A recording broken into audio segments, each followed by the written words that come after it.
అందరికీ నమస్కారం. Hello young friends, నేను బివి సత్యనాగేష్ మైండ్ ఫౌండేషన్ అనే సైకలాజికల్ కౌన్సిలింగ్ సెంటర్ నుంచి మాట్లాడుతున్నాను. ఈరోజు సబ్జెక్టు జపాన్ రూల్. అలాంటి రూల్ ఒకటి ఉందా అని ఇంటర్నెట్లో వెతకండి. జపాన్ వాళ్ళు పాటించే కొన్ని విషయాలు ఉన్నాయి, అవన్నీ నేను ఈ వీడియోలో చెప్తాను. నేను వాళ్ళు పాటించే రూల్స్ అన్నిటికీ కలిపి ఒక జపాన్ రూల్ అని ఒక వీడియో చేస్తున్నాను. దీన్ని పూర్తిగా వినండి. మీరు సినిమాలు చూస్తూ ఉంటాం. సినిమాల్లో హీరో బాగా దెబ్బలు తినేస్తూ ఉంటాడు. ముందు బాగా దెబ్బలు తింటాడు. వద్దు బ్రదర్ చెప్తున్నాను అని వార్నింగ్ కూడా ఇస్తాడు. అయినా కూడా అవతల వాళ్ళు వినకపోతే అప్పుడు ఈయన మ్యాసివ్ యాక్షన్ తోటి విజృంభిస్తాడు. అయితే ఈ సబ్జెక్ట్ మీకు ఎందుకు చెప్తున్నానంటే, జీవితంలో మీరు దెబ్బలు తిన్నారా అంటే ఫిజికల్గా దెబ్బలని అనుకోవద్దు. ఫిజికల్గానే కాదు, ఆర్థికంగా కానీ, అంటే చదువులో ఎప్పుడైనా ఫెయిల్ అయిపోవడం కానీ, లేదంటే ఆర్థికంగా దెబ్బతినడం కానీ, సామాజికంగా ఎవరైనా ఇన్సల్ట్ చేస్తే అప్పుడు చాలా బాధపడడం కానీ, లేదా ఇంకా రకరకాల సమస్యలతోటి ఏదైనా దెబ్బతిని ఉంటే అస్సలు మీరు డిసప్పాయింట్ అవ్వద్దు. జపాన్ రూల్ ఫాలో అయితే సరిపోతుంది. అదేంటో చూద్దాం. యాక్చువల్గా జపాన్ గురించి కొంత చెప్పాలి. నేను 1939 నుంచి 1945 వరకు సెకండ్ వరల్డ్ వార్ జరిగింది. ఆ టైంలో ఏమైందో అందరికీ తెలుసున్నది. అయితే 39 ముందు కూడా, అంటే 1939 ముందు కూడా చైనాతోటి ఏదో ఒక ప్రాబ్లం ఉండేది జపాన్ వాళ్ళకి. జపాన్ చాలా చిన్న దేశం. సో చైనాతో ఏవో ప్రాబ్లమ్స్ ఉండేవి, వాటిని ఏవో మళ్ళగా సాల్వ్ చేసుకుంటున్న టైంలో ఈ సెకండ్ వరల్డ్ వార్ వచ్చింది. మీకు హీరోషిమా, నాగసాకి అవన్నీ మీకు తెలిసినవే.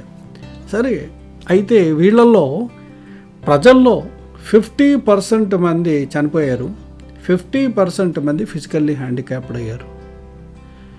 దీని మీద నేను ఇంతకు ముందు ఒక వీడియో చేశానంటే, వాళ్ళు 1945 నుంచి 1990 వరకు కూడా ఎలా కష్టపడ్డారు. ప్రతి 10 ఇయర్స్కి ఒక టార్గెట్ పెట్టుకుని మ్యాసివ్ యాక్షన్తో దిగి ఆ 10 ఇయర్స్లో అది ప్రయత్నించి ప్రపంచంలోనే నెంబర్ 1 స్థాయిలో ఎలా ఒక్కొక్క 10 ఇయర్స్కి ఒక్కొక్క గోల్ పెట్టుకోవడం.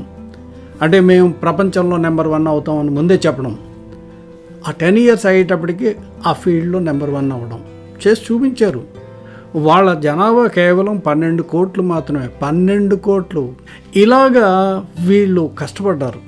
అయితే ఇలాగా చేసి 1990కి ఒక ఉన్నతమైన దేశంగా మారింది. అది ప్రపంచంలోనే ఇప్పుడు జపాన్ అనేది ఒక ఉన్నతమైన దేశం. చాలా విషయాలు, అంటే ఈరోజు మనం వాడే ఎలక్ట్రానిక్ గూడ్స్ కానీ, ఆటోమొబైల్స్ కానీ, ఇంకా చెప్పాలంటే చాలా ఉన్నాయి. అవన్నీ కూడా వాళ్ళు కనుక్కున్నవే. వాళ్ళ తర్వాత ఇంకా వేరే కంట్రీస్ కూడా తయారు చేస్తున్నాయి. అలాగే వాళ్ళు చక్కటి టెక్నిక్స్ కూడా ఉన్నాయి వాళ్ళకి. ఇకిగాయ్ అంటారు. ఇకిగాయ్ మీద బుక్ వచ్చింది.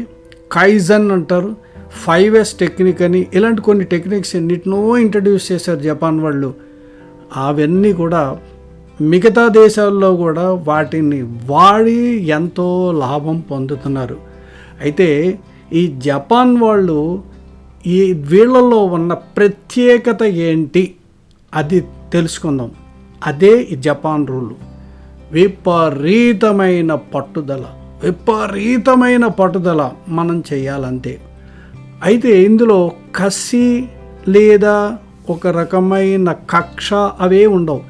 కంప్లీట్గా పాజిటివ్ పట్టుదల. అంటే ఓకే, మనం దెబ్బతిన్నాం, ఇప్పుడు మనం పైకి ఎలా రావాలి.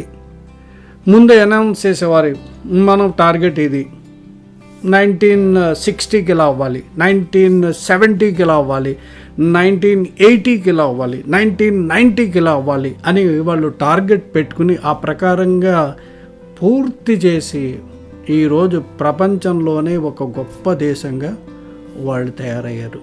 అయితే ఈ టెక్నిక్స్ అన్నీ వాళ్ళు చేశారు కనుక నేను అనేది ఏంటంటే, వీళ్ళు పట్టుదలతో ఏం సంపాదించారు అంటే, ఈరోజు మనం చెప్పుకోవాలి అంటే వాళ్ళు డెవలప్మెంట్కి ఆదర్శం, డిటర్మినేషన్కి ఆదర్శం, డిసిప్లిన్కి ఆదర్శం, డెడికేషన్కు ఆదర్శం, టెక్నాలజీకు ఆదర్శం, హెల్త్కు ఆదర్శం, లాంగ్ అండ్ హ్యాపీ లైఫ్కి కూడా వాళ్ళు ఆదర్శం.